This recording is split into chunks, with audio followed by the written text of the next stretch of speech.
আমার চাচি ছিলেন ৩৮ বছরের একজন আকর্ষণীয় নারী, তার চেহারায় এখনো বয়সের ছাপ পড়েনি। তাই তাকে দেখলে মনেই হয় না যে তার এত বয়স হয়েছে। তাই তাকে অনেক সুন্দর দেখায়, কিন্তু তিনি আমাদের বাড়িতে একজন সাহায্যকর্মী হিসেবে কাজ করতেন। একদিন চাচি বললেন যে তিনি আমার পায়ে তেল লাগিয়ে ম্যাসাজ করবেন। আমি বারবার বললাম, না চাচি, এটা ঠিক হবে না। কিন্তু তিনি আমার ঘরে এসে আমার পায়ে তেল লাগাতে লাগলেন, যা আমার মধ্যে এক নতুন আবেগের উন্মেষ ঘটালো। আমি তার চোখের দিকে তাকালাম এবং দেখলাম তার চোখে একটি অদ্ভুত আকাঙ্ক্ষা, যা আমি আগে কখনো দেখিনি। তারপর হঠাৎ করে তিনি আমার আবেগকে আর নিয়ন্ত্রণ করতে পারলেন না এবং সারা রাত। আমি তখন ২১ বছরের তরুণ এবং আমার চাচি আমাকে সবসময় অনেক যত্ন করতেন। ছোটবেলা থেকেই তিনি আমার সব কিছু খেয়াল রাখতেন, আমার ভালো লাগা মন্দ লাগা সব তিনি জানতেন।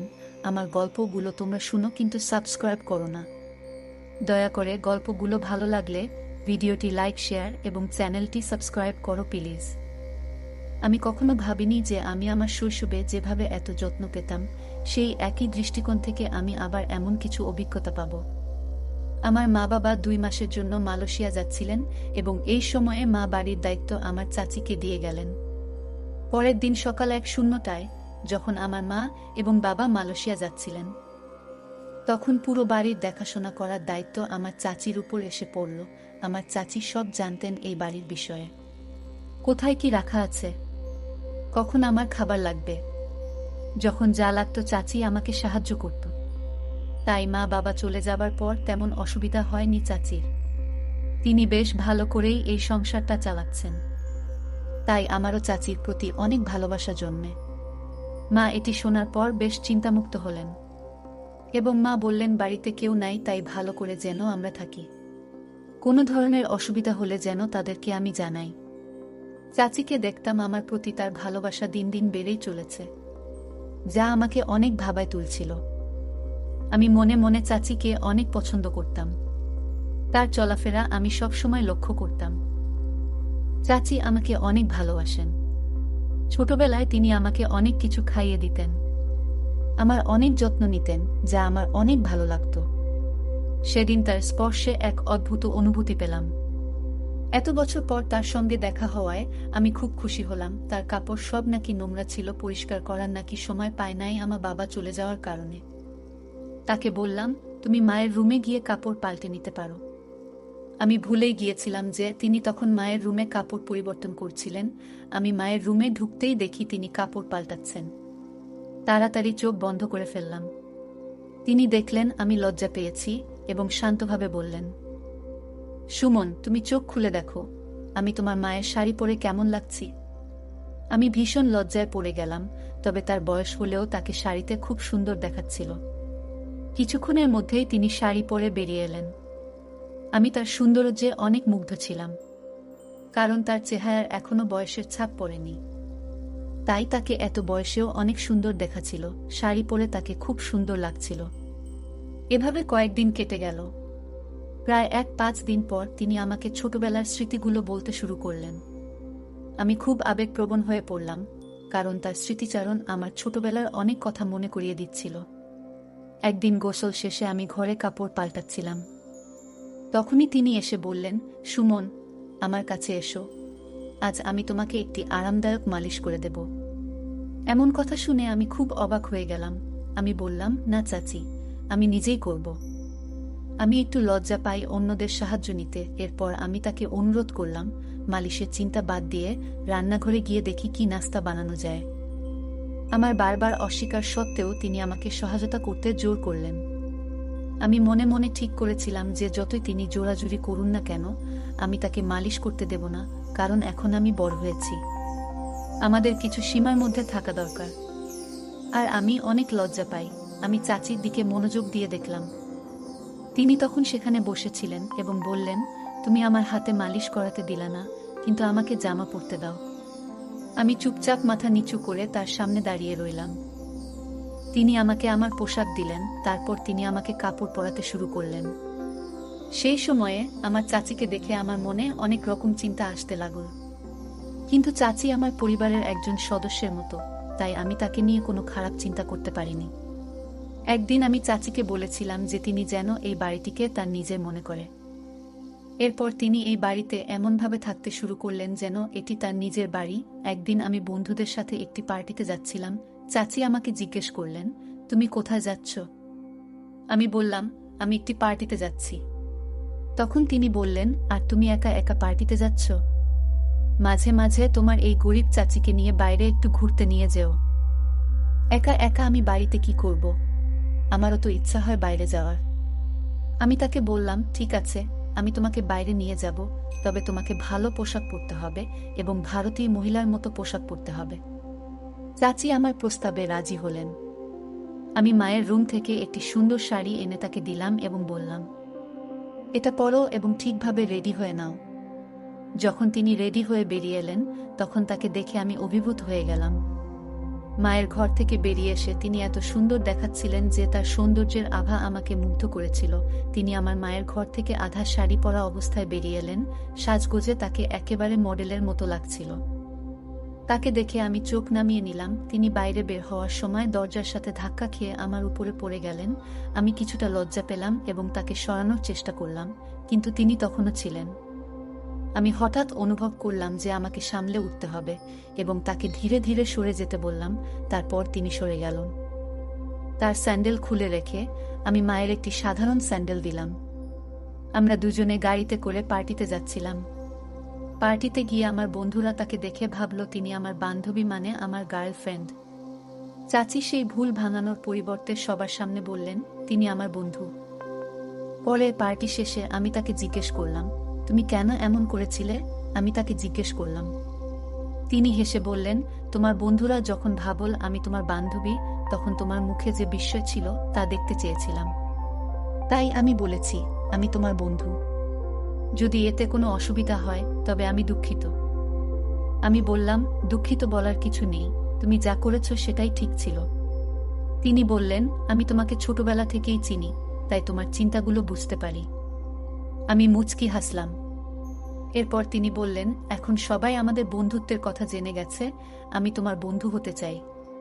সেদিন থেকেই তিনি আমার ভালো বন্ধু হয়ে গেলেন এবং বললেন, তুমি আমাকে সুমাইয়া বলে ডাকতে পারো, এতে আমাদের জন্য ভালো হবে।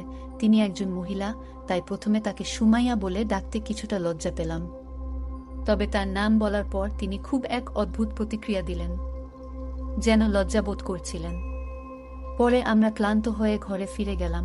পরের দিন সকালে আমি কলেজে যাওয়ার আগে কোনো শার্ট পরব তা নিয়ে বিভ্রান্ত ছিলাম। যখন মাকে ফোনে দিতে যাচ্ছিলাম, তখন সুমাইয়া চাচি আমার ঘরে এসে বললেন, কোনো শার্ট পরতে হবে তা নিয়ে চিন্তা করছো? তিনি বললেন, তোমার চাচি যখন বাসায় আছে তাহলে তোমার পছন্দের ব্যাপারে আমাকে জিজ্ঞেস করতে পারো, আমার রুচি খারাপ নয়।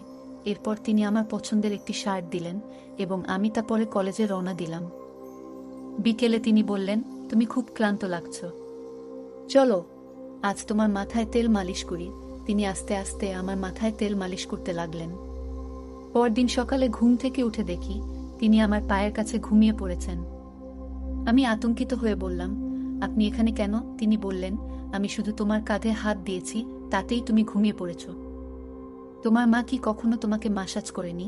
আমি বললাম, আমার মা আমার খুব যত্ন নেন, তাই এটি নতুন কিছু নয়। সুমাইয়া চাচি মাথা নেড়ে বাইরে চলে গেলেন। কয়েকদিন পর বাবা মা বাসায় চলে আসলো। পরে আমি যখন নাস্তার টেবিলে এলাম, আমি বুঝতে পারছিলাম না কেন বাবা এত মনোযোগ দিয়ে তাকিয়েছিলেন। রাতের খাবারের পর সুমাইয়া চাচি রান্নাঘর পরিষ্কার করছিলেন এবং পরে নিজের ঘরে চলে গেলেন। আমি সেদিন রাতেই তার রুমে গিয়ে উপস্থিত হলাম। তিনি আমাকে দেখে চমকে গেলেন এবং জিজ্ঞেস করলেন, কোনো কাজ আছে? আমি বললাম, না, কোনো কাজ নেই। আজ আমরা বেশি কথা বলিনি, তাই তোমার সাথে দেখা করতে এলাম। তিনি বললেন, ঠিক আছে, যদি তোমার কোনো দরকার হয় আমাকে ফোন করো, আমি এখানে আছি তোমার জন্য। কোনো প্রশ্ন না করেই তিনি আমাকে রাজি করালেন এবং আমি তার রুম থেকে বের হয়ে নিজের রুমে চলে গেলাম। পরদিন সকাল 9টায় উঠে দেখলাম নাস্তা এখনো তৈরি হয়নি। সাধারণত সুমাইয়া চাচি সকাল 8টার মধ্যে নাস্তা তৈরি করতেন, কিন্তু আজ তা হয়নি। আমি রান্নাঘরে গিয়ে দেখি সুমাইয়া চাচি চিন্তিত মুখে দাঁড়িয়ে আছেন। বাবা যখন রান্নাঘরে ঢুকলেন তখন দেখলাম তার দৃষ্টি চাচির দিকে বেশ কুদৃষ্টিসম্পন্ন ছিল। আমি বুঝতে পারলাম চাচি শুধু আমার চাচি নয়, এখন আমাদের মধ্যে বন্ধুত্ব গড়ে উঠেছে। আমি তাকে এতটা আতঙ্কিত দেখতে সহ্য করতে পারলাম না। রাতে আমি চাচিকে দেখতে আবার তার রুমে গেলাম এবং সেখানে দেখতে পেলাম বাবা তার রুমে অনেক টাকা রেখে গেছেন। আমার মনে হলো বাবা হয়তো চাচির সাথে কিছু ভুল করেছেন। ওরা হঠাৎ এত টাকা কেন দিচ্ছে, এই প্রশ্নটাই তখন আমার মাথায় ঘুরছিল। তিনি ঠিক করলেন যতক্ষণ না সুমনের সাথে দেখা হচ্ছে ততক্ষণ এই বাড়ি ছাড়ব না। সম্ভবত চাচি আমাকে বুঝতে পেরেছেন। আমি বাবাকে জিজ্ঞেস করলাম, চাচির সাথে কি ঘটছে? বাবাকে ওখানে দেখে তাদের মুখের রং বদলে গেল।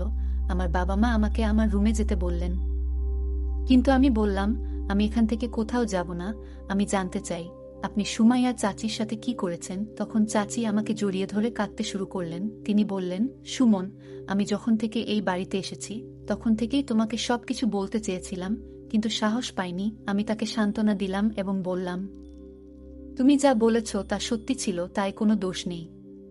চাচি আমাকে আবারও জড়িয়ে ধরে কাঁদলেন আর আমি তাকে সান্ত্বনা দিলাম। যা আমার বাবা মা দেখলেন।